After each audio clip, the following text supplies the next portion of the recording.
कलशस्य मुखे विष्णु कंठे रुद्र समाश्रिता। जिस कुंभ के अवसर पर हम यहाँ बैठे हैं उसके मुख में ही विष्णु का वास है, कंठ में रुद्र और उसके आधार में चतुरानन का चातुर्य, सप्तमात्रिका, सकल तीर्थ, वहाँ एकीकृत है। हम संयोग से एक ऐसे पर्व का अंग बनकर बैठे हैं जहाँ परमात्मा की सत्ता सर्वत्र साकार है। जिज्ञासु, मुमुक्षु, सत्य पिपासु, यति, योगी, साधक, सदगृहस्थ, सेवाव्रतियों के रूप में, कल्पवासियों के रूप में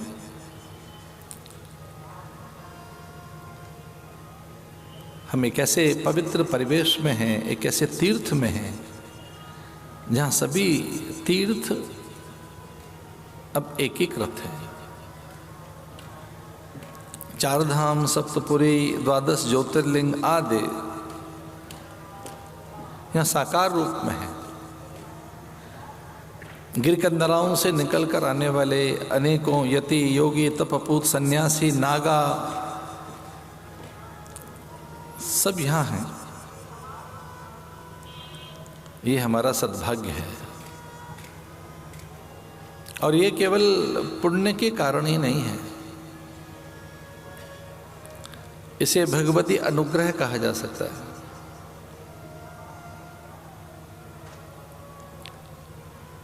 ये काल जिसके हम साक्षी हैं केवल पुण्य से नहीं हो सकता। ये केवल सत्कर्मों की सफलता या उसका परिणाम नहीं है, केवल पुण्य से नहीं। भगवान का विशेष अनुग्रह है,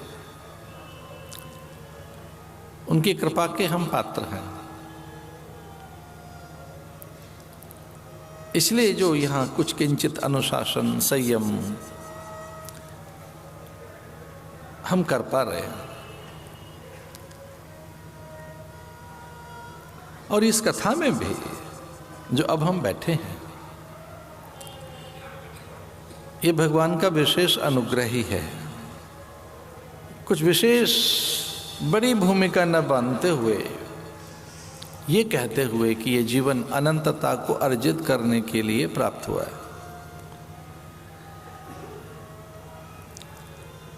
हम अनंतता को अर्जित कर सकें, अपने स्वरूप का बोध कर सकें। यहाँ उस पहेली का हल हमें मिल सकता है, उस प्रश्न का भी जो बड़ा प्रश्न है कि मैं कौन हूँ, को हम,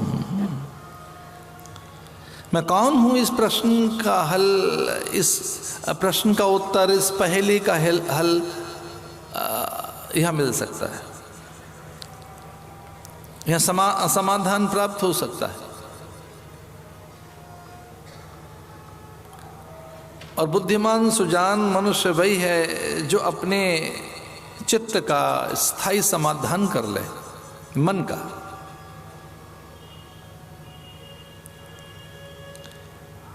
हम यहाँ अपना समाधान कर सकते हैं, अनेक प्रश्नों के उत्तर हम प्राप्त कर सकते हैं। अपनी दुविधा, दैन्य, अल्पता, संशय, भ्रम, भय से मुक्त हो सकते हैं। या किंचित प्रयास कर अपनी जड़ता पर प्रहार कर मूढ़ मन को नियंत्रित किया जा सकता है। मन की मूढ़ता, चित्त की चांचल्यता, आलस्य, देह की जड़ता और अज्ञान से अनेक दुख जन्म लेते हैं। तो अपनी अज्ञानता पर भी हम किंचित प्रहार कर बहुत कुछ पा सकते हैं। ये संवाद की धरती है। चिरकाल से यहाँ संवाद होते रहे, यज्ञ होते रहे, कथा होती रही है। अनेक यज्ञ हुए, अनेक अश्वमेध यज्ञ यहाँ हुए हैं। कुंभकाल में अनेक संवाद होते रहे। तो यहाँ एक अवसर तो हाथ लगा है कि हम महापुरुषों के सानिध्य में उनकी निकटता पाकर एक बड़ा लाभ अर्जित कर सकते हैं। हम अनंतता को, अजेयता को उपलब्ध हो सकते हैं। हम वह ऊर्जा, वो शक्ति प्राप्त कर सकते हैं जिससे इंद्रियों को नियंत्रित किया जा सके।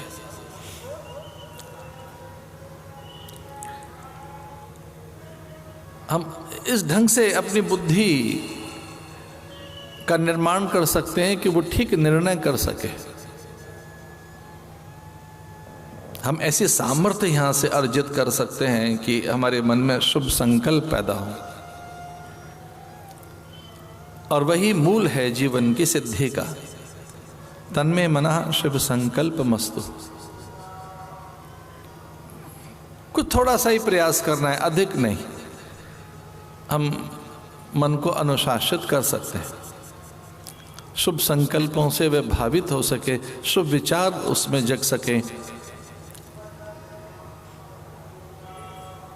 एक अवसर तो है कि हम अपनी वैचारिकी को पवित्र कर सकते हैं। हमारी वैचारिकी में पवित्रता, शुभता, सकारात्मकता आ सके। एक अवसर तो है कि हम अपने चिंतन को विधेयक बना सकते हैं,